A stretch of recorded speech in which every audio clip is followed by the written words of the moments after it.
Okay, all right. Okay, let's hit the ground running here. Mr. Spudik, flip me forward one slide here. Welcome. As I said, I'm going to spend about 10 minutes here talking about Physics 1, AP Physics 1, and AP Physics C. I'm Mr. Marsh. This year I'm teaching AP Physics 1 and AP Physics C. Joined with me here today, we have Mr. Spudik, who teaches Physics 1. He also teaches a lot of the engineering classes here at Battlefield. And then Mr. Linton is here, who is teaches AP Physics 1, General Physics, and also some Earth Science. So if you are here, so what I would add is feel free and please type questions into the chat. Please do me a favor.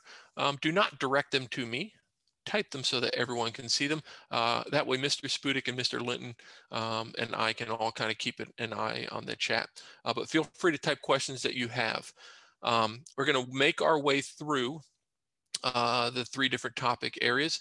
The first thing to point out is that if you are in here and you have an interest in physics, everyone's situation is different, but chances are you are on an advanced diploma. And so you need a total of 4 sciences. And out of that 4 sciences, you need 3 different branches. And so most of you are looking to check the box on your 3rd branch of science. Most of you will have taken a biology class, a chemistry class, and physics will meet the requirements for your 3rd branch of science. Everyone's situation is different, but you should fall into that. If you have questions on checking those boxes, that's what you should go over with your counselor. I'm going to start off by talking about AP Physics C. And I'm going to talk very briefly about it. It is without question the most challenging and difficult physics that we offer at Battlefield. It is designed and it is meant to be an advanced class. It is not meant to be an introduction to physics.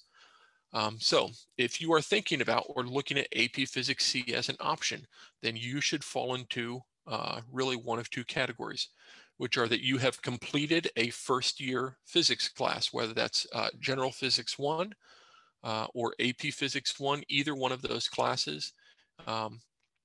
Or if you have not taken a physics class and you are interested in taking AP Physics C, you should be an exceptional student and you should have completed calculus. So the requirements in order to take AP Physics C, the co-requisite is that you are in calculus or higher. I only recommend that you take AP Physics C as your 1st physics class if you have completed calculus. It is it's too much, and students have a tendency to do poorly if they try to take AP Physics C and calculus at the same time. If you've completed a physics class, which would be General Physics or AP Physics 1, then this can be a great fit for you. If you have specific questions about if this is a good class for you, I'm the teacher of that class. Please reach out to me and I can go over your specific situation. All right, let's spend the chunk of our time talking about Physics 1 here and General Physics and AP Physics 1.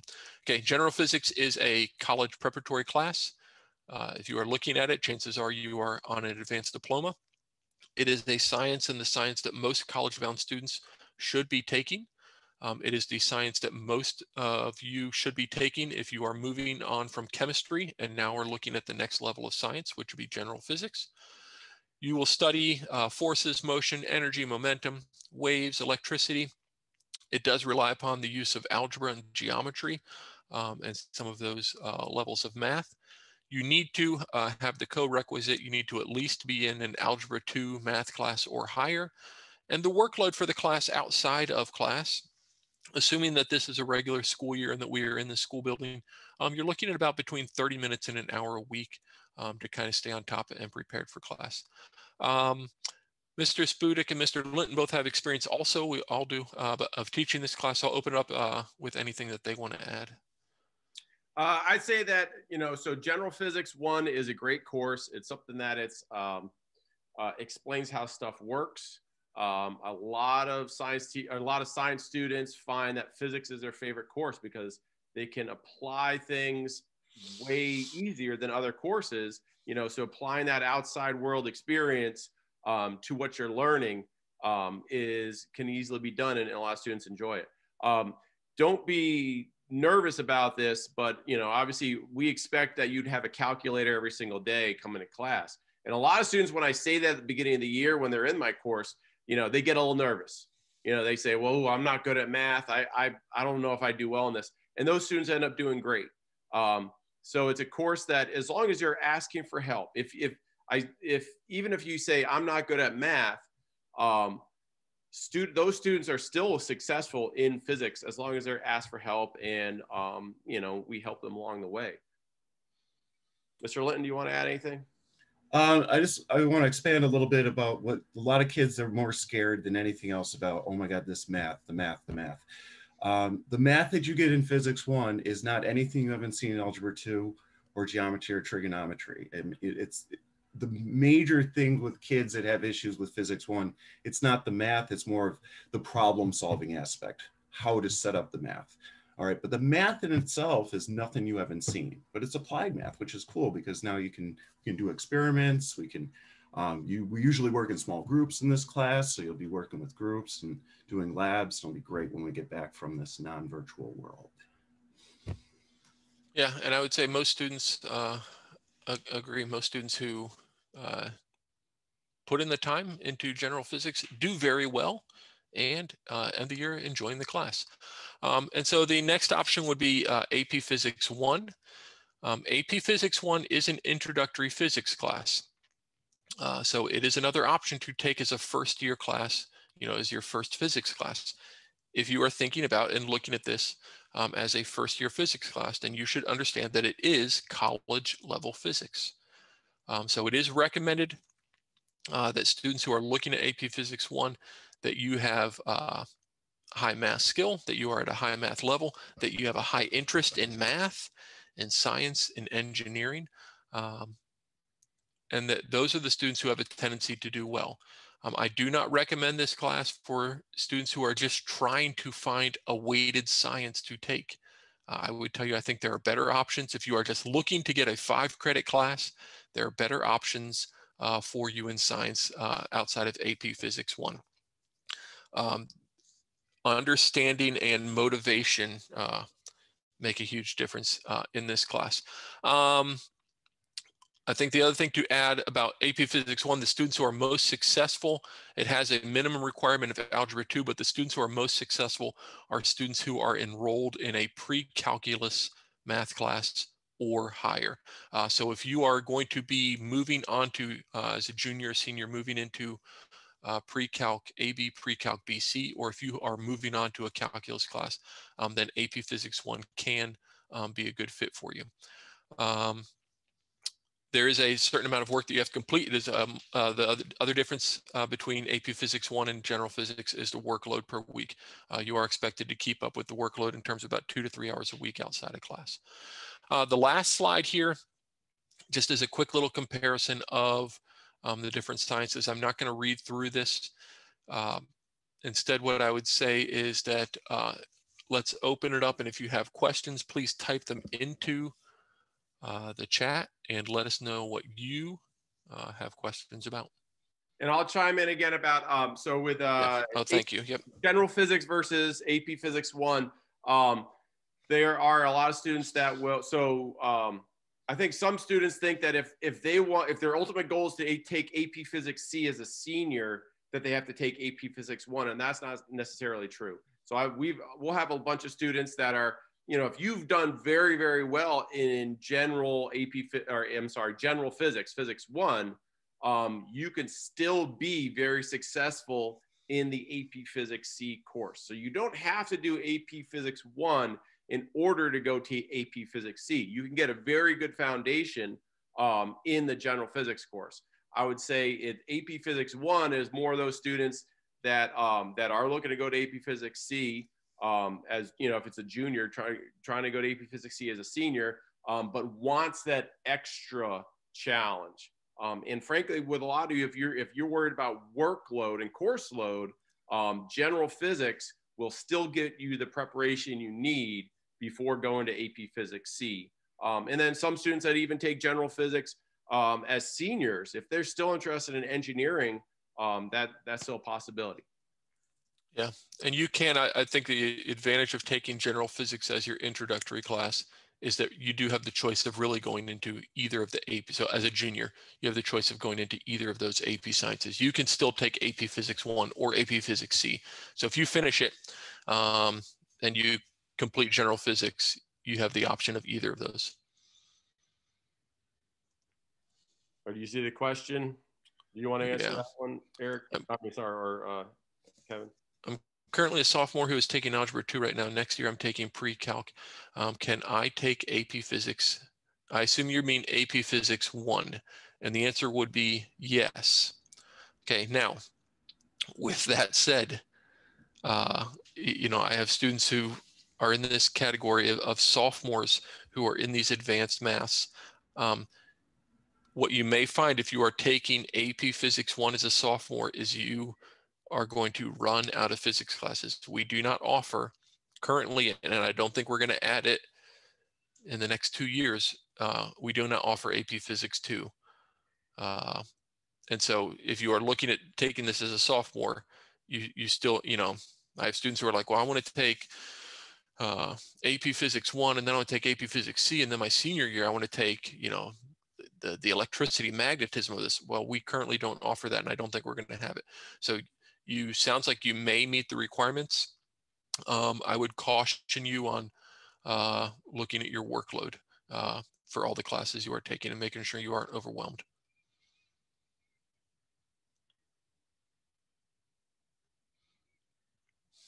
Anybody want to tackle that question? I'll start with mine for, you know, or the general physics course. And habits are being able to ask for help, being able to, you know, I would say that most of my students, let's say we're out of the virtual world. Most of my students that have been, or I've had plenty of students that were successful that were able to get all their schoolwork and homework done in class. Okay. However, if a student is coming to class and it, you know, is not doing the, you know, anytime there's a break in class or whatever, if those students are working hard on assignments, checking their answers, asking for help as soon as they're confused, you know, then those students do well. If they're students that, I don't know, start to look at their phones a little bit because there's a break and, oh, there's 15 more minutes of class, I'll do my homework later. Those are the students that end up not doing as well because they're not staying on top of their tasks. If you're working hard and asking for help in class, then you might have a little bit here and there outside of class, but for the most part, you can be very successful without having to do a lot of homework. But that's talking about my general physics, or mine and Mr. Linton's general physics course. Yeah, I mean, it's going to be different for Physics 1 and AP Physics C. I mean, you get some kids that'll come in, they have that physics brain, and they can get everything done in class. And then other kids, you're going to need some help. But we're here for that. And just, you've got to ask for it. That's the thing. All right, Mr. Marsh, I think you should take Richard's there since it's an AP Physics C question. Yeah, I will. And I will, I'll hit the work habits too. Okay. What I would tell you for all of the physics is if you are engaged in the class, it doesn't matter if it's general physics or one of the AP physics, if you are engaged in the class and want to do well, you will. And I think Mr. Spudik and Mr. Linton said that well, which is if you are engaged in your general physics class, then you are going to do well, and you probably will have a minimal amount of work outside of class. If you are engaged in your AP Physics 1 class, you know, then you will do well and you'll meet the requirements of the class, but you will still be doing 2 to 3 hours of work outside of class. If you are engaged in your AP Physics C class, you can and you will do well, but you're still going to be doing work outside of class. So I would say that is the difference. Even if you are engaged in and working your butt off, you're still going to have work in AP Physics C. What do you look for in a student that you would recommend for AP Physics C? What I look for is having completed a physics class and got an A in it, and will be enrolled or has completed calculus. The next thing, so that would be, you know, student number 1 has taken physics and a physics class and will be taking calculus or completed it. The other student I think that can be successful in AP Physics C is a student who has not taken a physics class, but has completed Calculus BC or higher. Or sorry, yeah, completed Calc BC. So there are some juniors who will, as a junior, will be taking Calc AB and Calc BC. If you have completed physics, or God, I'm messing up my words. If you have completed calculus, then you can look at AP Physics C as an option. I do not recommend it for students who are taking AP Physics C with no background in physics, and then also taking calculus at the same time. Those students do poorly, and they struggle, and they are overwhelmed. Jalen, I know this may be a difficult question, but does the workload of AP Physics 1 blend well? I'm not sure what you mean by blend well. What I can tell you is that AP Physics 1 does a great job of complementing Calculus AB and Calc BC. Okay, so if you take Calc AB at the same time that you take AP Physics 1, there are things that overlap and that are shared, and that those students do well overall. Yeah, I have tons of students that say like, "Oh, we just did that in calculus," or we're just doing the same basic stuff. So, I mean, but I see that AP Physics 1 has one of the lowest pass rates. Yep, in your class are people who do their. So even in my class, my scores are, and the scores at Battlefield are just above the national average. AP Physics 1 is one of the most difficult classes. With that said, that pass rate, when you're looking at the pass rate, if you're taking this to get college credit, you need to keep that in mind. But I still have students who get 4s and 5s, and that is because of picking that class. You know, if you are a high-level math student, you can and will do well, but that's 100% right. That doesn't guarantee that you will do well, or you know, that you'll pass the test. We got 2 minutes left, but I'll say, so I was going to answer, Hannah asked about doubling up Physics 1. I would say if it's general Physics 1, not AP Physics 1, then we'll have students that are taking AP Chem and general physics and can do well with that. I don't like to talk about diploma requirements and all that stuff, but I do know that students have done that and have been successful. I don't know if I would recommend AP Physics 1 and AP Physics, or in AP Chemistry at the same time. Yeah, I think you're getting to a heavy duty course load at that point, and that can be quite a challenge. Yeah. Do you get a lot of A's in the class? Depends on the class. I'll say that you know, I mean, it depends on the class, depends on the student. In general physics, we'll see a bunch of A's. So yes, it's something. But that's I'm talking general physics, not AP1 or APC. AP Physics C, I have almost all A's. With that said, the students who are taking AP Physics 1 work their butt off to get there. You know, they meet the requirements of the class, and so they're in there. AP Physics 1, what I would tell you is it's a big mix. I have plenty of A's, but I have students who are in that class who struggle, and they're struggling to get C's. It is a tough class. I have students all the time who tell me AP Physics 1 is the most difficult class they've taken. The pass rate at Battlefield High School is just above the national average for AP Physics 1. I don't know it off the top of my head. Yeah, I forget what it is. I mean, but our average is somewhere, I mean, it's less than a 3. It's a 2 point something. It's like a 2.4 or 2.5, like it's less than a 3. It is a very difficult test to pass. With that said, we still have students that are successful at it.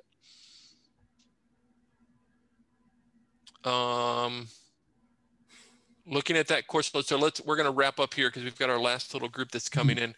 I think that's manageable, but that's a person-to-person thing. That's something you have to know yourself and know what you're choosing to take there. All right, let's wrap up. We'll get you guys to the last session. We've got our last one, so we need to get you guys out of here. Thank you guys for coming. Feel free to write any of us with further questions or ask your science teacher to pass you on to us. Take care, guys. Bye, everybody.